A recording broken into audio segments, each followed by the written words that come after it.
What's good, Hoodrich fam? Hoodrich credit tapping in. I don't got no mic connected right now, nothing. I just set up the camera real quick. I'm gonna drop some quick sauce for you guys.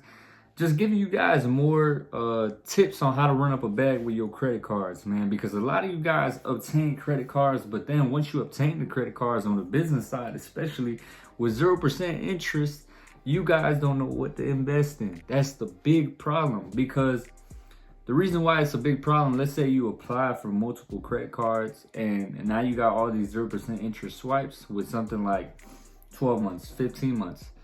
As time goes by, your offer is expiring. That's why I always tell you guys, before you apply for business funding, make sure you already know what you're gonna invest in. That way, when you get the business funding, you just take action quick. You get what I'm saying? What's the point of having all this knowledge and obtaining these credit cards if you're not gonna do some plays with them?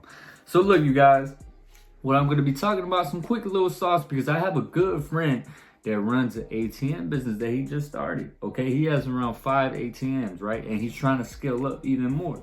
So quick little sauce when it comes to the ATM business, something that he passed down to me is it's a low cost business and it's easy to get into. So for example, I always tell you guys, when you guys are investing off the swipes, if you've never really had a track history or a record, or not a record, but like a track history or a reputation of getting into entrepreneurship, you don't want to go all in. You get what I'm saying? Like into big investments, because it runs the risk of you, how do I say it? Let's say something goes wrong, you don't know what the fuck you was doing.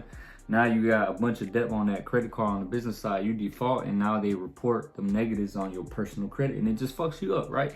So if you've never had a history of, entrepreneurship in the past, I definitely recommend y'all to get into low investments. I'm not saying don't take a risk, okay? On this channel, we always take a risk. You get what I'm saying? It's just minimize the risk by getting into low investments. Work your way up. You know what I'm saying? That's why with the ATM business, what you can spend on an ATM. An ATM average, let me search it up. Well, right off the dome, I know that if you go to something like Facebook Marketplace, you could get an ATM for something like 2.8K, some shit like that, right? You just turn your credit card into cash, right? You can do something like Cash App, put your credit card on Cash App. They'll hit you with a 3% fee to liquidate that credit card. Me personally, I have a business phone number, so I have another Cash App. So I have my business phone number connected to that Cash App and a business email address.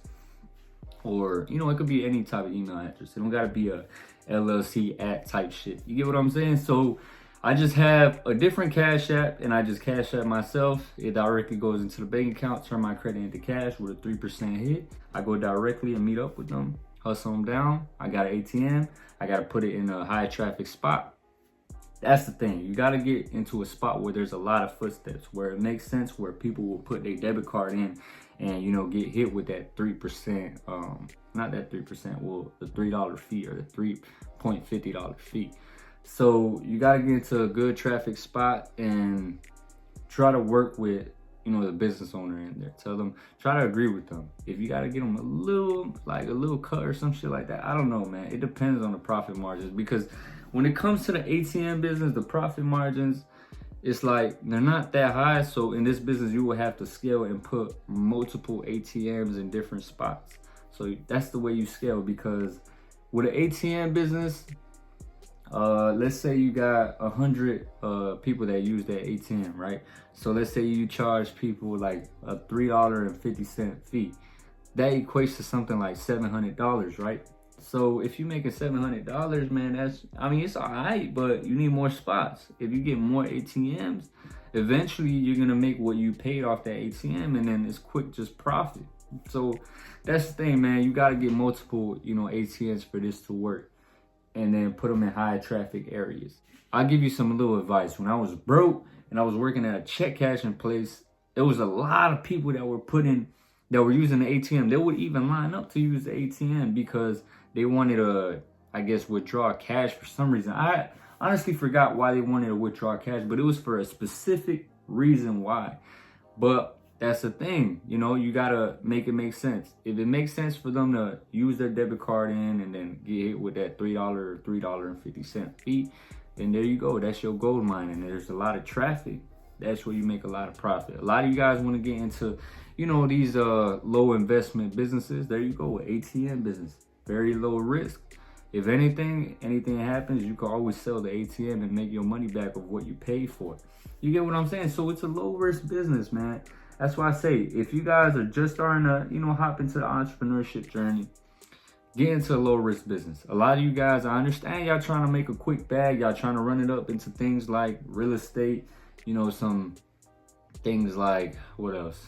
The trucking business, but you got little to no knowledge on trucking. Shit like that, right? When you obtain 150K plus in funding that I help you get, that's the thing. You're trying to hop into these big investments. I understand that. But the thing is, though, you got to be very knowledgeable. You have to have experience with entrepreneurship in general. Like if you hopping into something like real estate, a lot of real estate investors take losses, man. They take a lot of losses, and them, I guess, how do I say, providing content like I told you guys in the past on YouTube and shit like that, they get a lot of cash flow. So it covers up the losses when it comes to their investments. So that's the thing, man. You have to get into low risk businesses. Now you start seeing some income with the low risk businesses, then start taking some major plays. Like I said, we risk takers, but minimize the risk a little bit. You get what I'm saying? You still gonna take a risk, but minimize it. You know what I'm saying? So hopefully y'all enjoyed this quick little video. Hood Rich fam, y'all have a good Sunday. Y'all have a good day. The Hood Rich way. Gone.